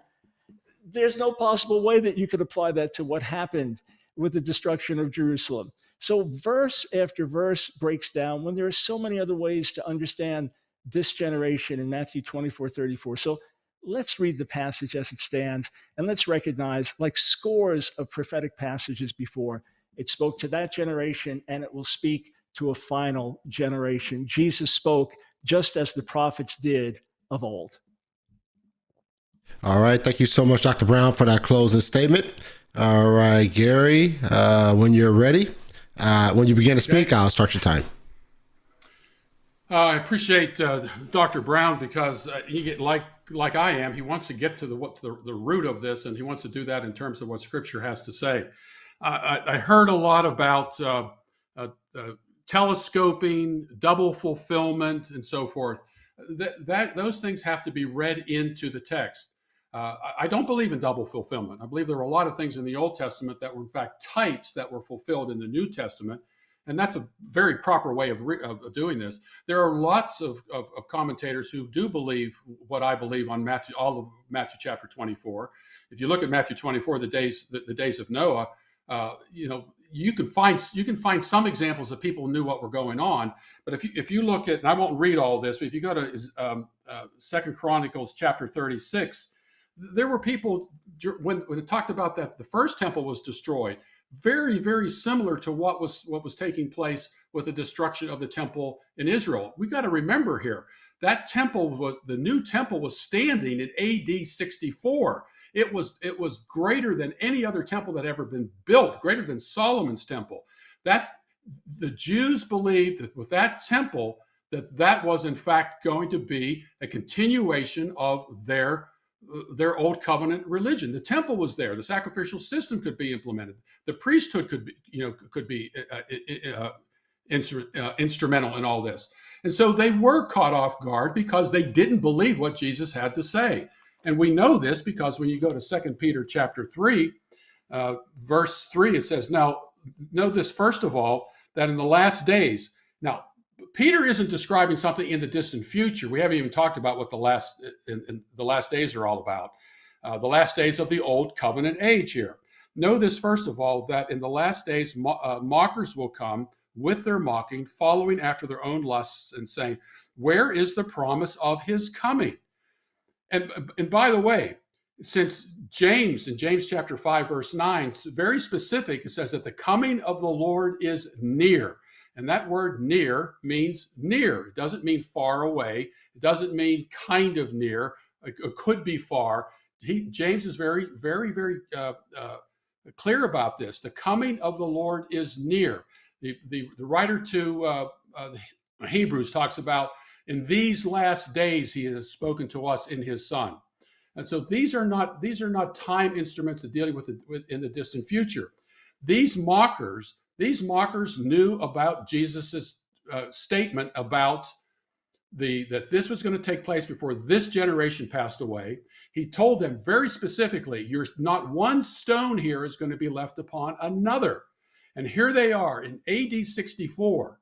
In AD 64, with the temple more glorious than it was ever before, that we find them scoffing. Of course they were scoffing. You believe this Jesus guy? He said all these things are going to happen to our generation.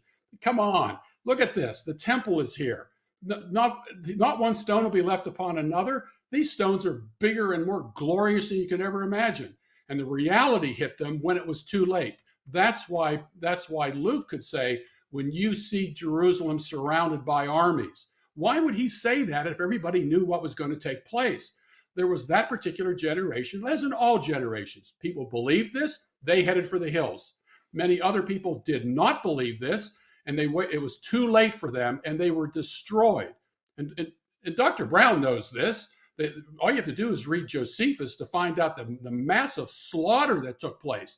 If these people were aware of all this taking place, why didn't they leave? They were told about it, but they scoffed at it. And so this particular generation is the generation that these things happen to. And I'm not saying this is Dr. Brown's position, but I'm going to tell you the most popular view today of dispensational premillennialism believe that after the church is raptured, before this 7-year period, that Jews living in Israel, 2/3 of them are going to be slaughtered. And I cannot understand why that particular generation, this future generation, would have to undergo this particular Holocaust for something they had nothing to do with. It was that generation who crucified the Lord of glory. It was that generation who rejected Jesus as the promised Messiah, that is, the religious leaders. It was that generation that said, we have no king but Caesar. This all the way, this is the New Testament is about this. I know the language seems worldwide, but very specifically in Matthew chapter 24, it's that generation and that generation alone that these things took place. Old Testament language and so forth is very applicable to it. All right, cool, guys. Thank you so much for those closing remarks. All right, so now we're going to just jump right into our Q&A and get some of these super chats in. And this is for both of you guys. Thank you for the super chat, Dr. Bob. Appreciate it. Gentlemen, loving the debate. What is the relationship of the prophecy in Matthew chapter 24 to Revelation chapter 19 and 20? Has Christ already come on the white horse? Dr. Brown, you want to tackle that first? Of course, he has not yet come on the white horse. If he came on the white horse, then we would already be in the new heavens and the new earth. There'd be no more death and grieving and pain on the earth, because Revelation 19 and 20 lead immediately to Revelation 21 and 22. And they're also the final resurrection spoken of there in Revelation, the 20th chapter. Just in the same way, 2 Peter 3, if you keep reading, the coming that's referred to is the coming at the end of the age. And there'll be the destruction of the heavens and earth by fire, which of course has not yet happened. So absolutely relevant. Jesus has not yet come on a white horse. Even if you interpret some of Revelation as being in the past, clearly these chapters speak of the future. And again, if you already came on the great white horse, then we're in the new heavens and the new earth, and it's not night right now, and there's no death on the earth, and there's no pain and sorrow on the earth. So obviously, he's not yet returned. All right, I forgot to let you guys know, both of you guys will get 1 minute to respond to the question that is there. All right, Gary? Yeah, I agree that Jesus is not coming back on a white horse. I mean, the book of Revelation is total in symbols and so forth, but he did come in judgment, and the idea of a horse and a sword and so forth is applicable to the presence of Jesus in Matthew chapter 4 in judgment, similar to the way you see in Isaiah chapter 19, where Jehovah comes on a cloud and the idols tremble at his presence. The idea of 2 Peter chapter 3, that's a whole different discussion. But the idea that this is talking about the dissolution of the whole earth, the new heavens and the new earth.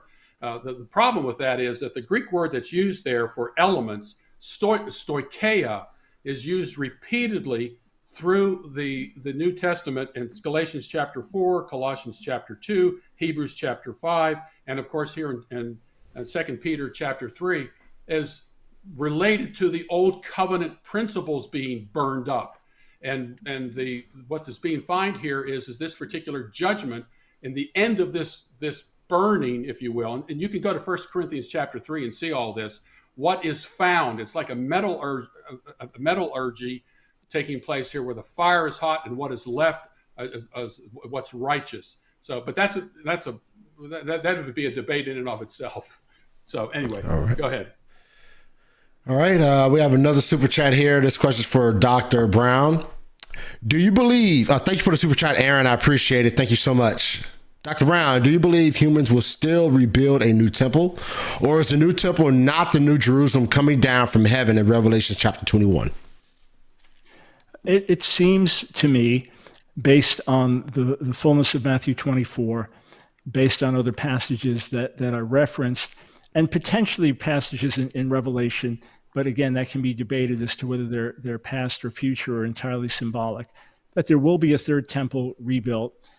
A major reason that I would also say this is the scriptures are explicit that God would scatter the Jewish people around the world, that he would preserve us under judgment and discipline, that he would bring us back to the land, and that ultimately there would be a Jewish Jerusalem that would welcome the Messiah back. I could bring passage after passage after passage to support that. So because that has happened, I do believe there will be a third temple that is built, and that will ultimately be destroyed before a millennial temple. but I don't hold to that dogmatically. I'm not among those who are constantly looking to see what's happening with the rebuilding of the temple. I see that prophecy could be fulfilled without that, but it does seem to me that with all the other things literally fulfilled thus far, and that Jesus, again, Romans 15 does not cancel the promises to the patriarchs, but confirms them. And Acts 3:21 says that he'll stay in heaven until the time of the restoration of all things spoken by the prophets, that either in this age or after he returns, there will be a temple in Jerusalem. I don't divide over it, but that does seem to me what Scripture is telling us. All right, Gary? No, there's not a single verse in the New Testament that says anything about a rebuilt temple. If Jesus wanted to say there was going to be a rebuilt temple, he would have said something about a rebuilt temple. 2 Thessalonians chapter 2, which talks about the man of lawlessness, the temple was still standing. When Paul wrote that. Why didn't he say when he will take his seat in a rebuilt temple? He would take his seat in that particular temple.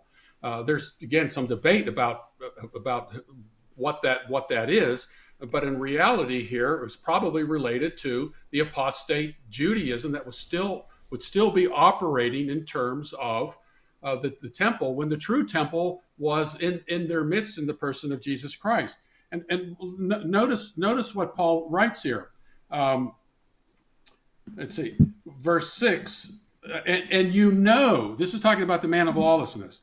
You know what restrains him now, so that in his time he may be revealed. For the mystery of lawlessness is already at work.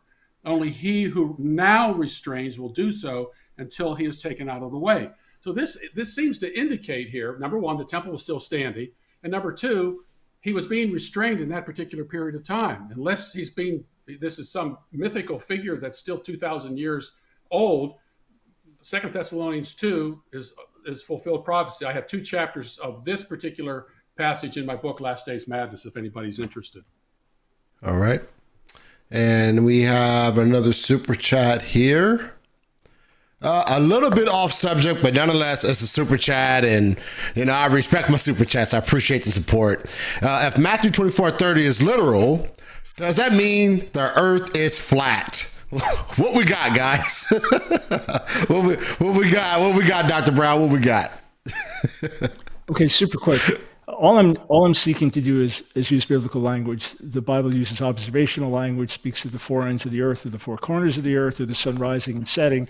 It does not mean the earth is flat. That's a ridiculous way of reading it. We're just trying to understand what Scripture says. Dr. DeMar and I differ in terms of when I'm saying biblical language means this, he's saying it means something else. But the Bible used observational language, just like we talk about the sun rising and setting today, and we don't believe that the sun goes around the earth. So no, maybe that was a joke question, but no. Yeah. Well, we agree. But here's the thing, though. We agree. I think Dr. Brown makes a good point. There's a lot of language in Scripture that you have to compare Scripture with in order to figure out what it's all about. But let me add to this particular thing. In Matthew chapter 24, verse 30, it says, "Then the sign of the Son of Man will appear in heaven, and then all the tribes of the land will mourn, and they will see the Son of Man coming on the clouds of heaven with power and great glory." And Jesus uses that same language to Caiaphas, and he says, "From now on, you will see the Son of Man coming on the clouds of heaven." This is not Jesus Christ coming to earth. This is Jesus going and ascending to heaven and taking his seat on the throne. This is almost a direct quotation from Daniel chapter 7, verse 14, where it says that the Son of Man comes up to the Ancient of Days. This is not Jesus coming down to earth. And here the word erchomai is used, which is actually used for coming and going, rather than parousia, which is used for presence. Can I get in a final word only because he went on a tangent on this? Sure, go ahead. Outside of the question. Go ahead. There was no sign of the Son of Man in heaven that everyone saw. That didn't happen. That's the sign. Just that. Dr. Brown, that's the sign. The sign is that Jesus is in heaven. Right, the invisible sign that no one saw is the sign that everyone saw. Got it. Okay, guys. All right. We're good. We're good with this question, guys. All right, we're going to move on to the next question. We got this, man. All right. So Dr. Bob has given us another super chat. Thank you so much, Dr. Bob, for your support. All right, this question is for DeMar. DeMar, I sympathize with the partial preterist position. But where do you draw the line with full preterism if Matthew 24 is entirely fulfilled? That's a good question. I believe all of Matthew 24 relates to that particular generation. Up through verse 34, Jesus is giving specific signs. After that, Jesus is dealing with watchfulness. And you notice watchfulness, watchfulness, watchfulness. And it's interesting that the kind of the parables there where a master goes away and he gives responsibility, and then after a long time he comes back. And a lot of people say, see, that's different from this generation will not pass away. It's different in terms of day and hour and all that sort of thing. But if you notice that the master comes back to the same people he left, he doesn't come back to people multiple generations in the future. And by the way, if you look at Luke chapter 23, verse 8, Herod says he had wanted to see Jesus for a long time.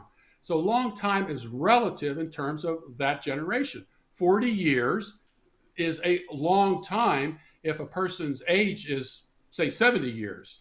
So again, yeah, I believe it's all connected. In fact, even Dr. Brown said it's all one audience. I listened to something he did in 2:19. It says all one audience. And I agree with him. It's all one audience and it's all one generation.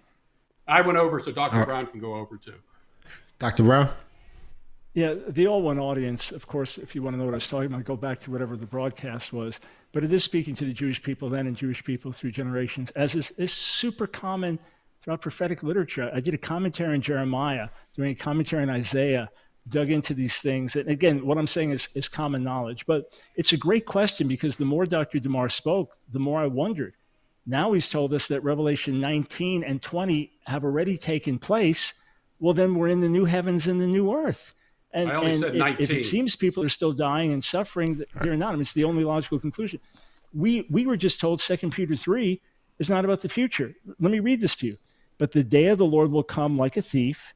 The heavens will disappear with a roar.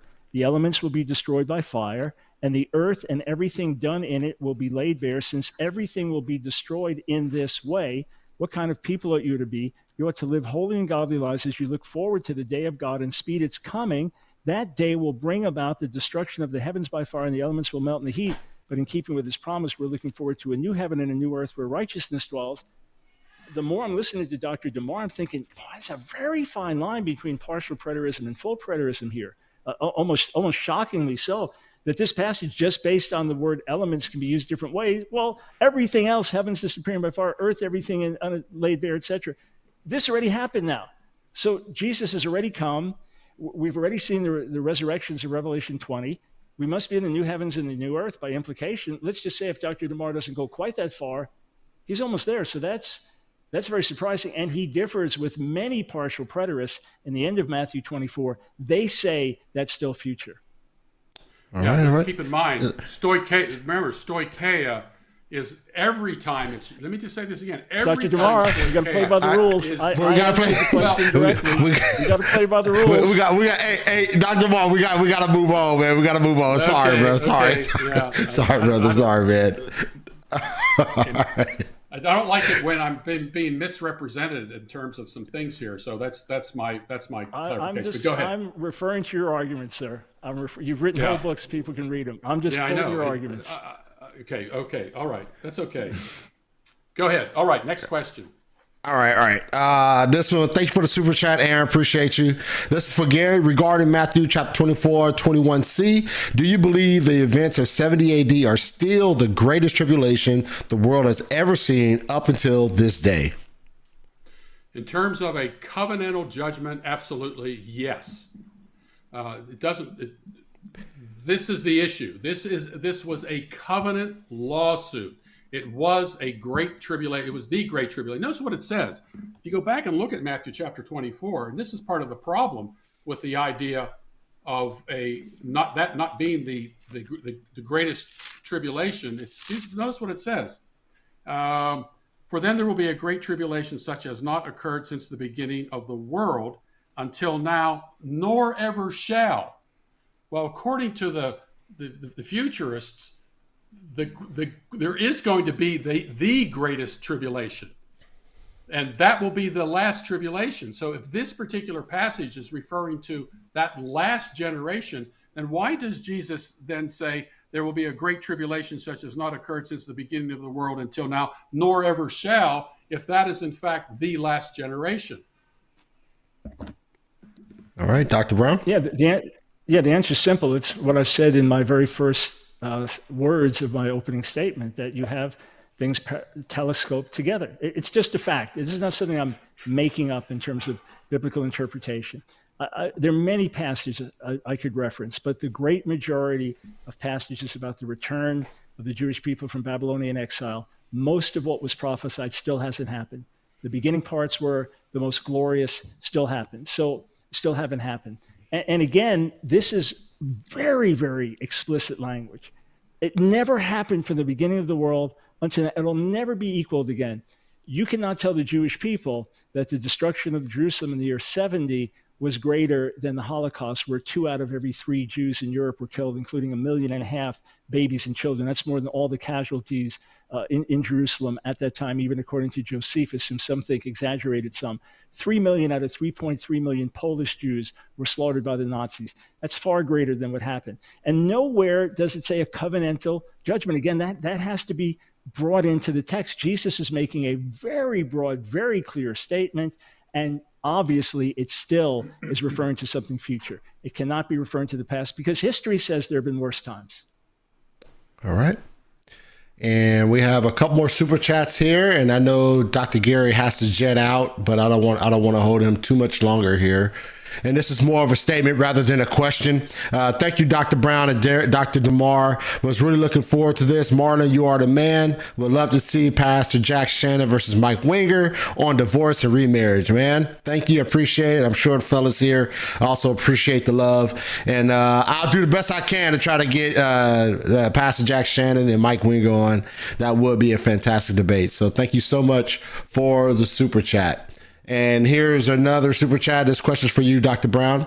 Why does the prophecy in Hosea 2 with beasts, fowls, and creepy things match Peter's vision? Isn't that prophecy about the 10 and the 2? There may be imagery from the Old Testament, but it doesn't mean that the specific passage is identical. And by the way, I'll answer this very briefly because it's not specifically germane to Matthew 24, but we know that out of something like 404 verses in the book of Revelation, that perhaps 278 borrow imagery from the Old Testament, but it's not always saying this is what the Old Testament meant. It's just using similar imagery. And Acts 10 stands by itself. There's no specific reference to Hosea in terms of within Acts 10 itself. But we all agree that there's imagery from the Old Testament found throughout the New, sometimes as an allusion, sometimes allegorical, sometimes a literal usage or a parallel usage. But again, I'll stop there because it's not really directly germane to Matthew 24.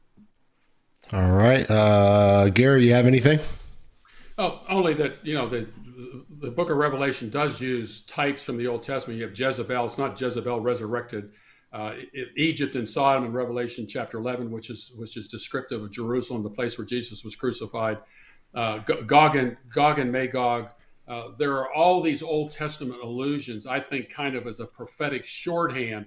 So you go back and look and see what they meant back then, and you have kind of a prophetic shorthand. Babylon is another one. I believe that Revelation 17 and 18, Babylon there is a New Testament Jerusalem, New Testament Israel.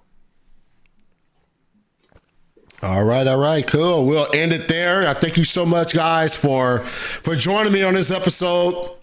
And obviously, this is a very hot topic. Many people are probably going to view this video over and over and over again throughout the years now, man. So you guys officially have a debate on my channel now. You guys are in the catalog, so good stuff.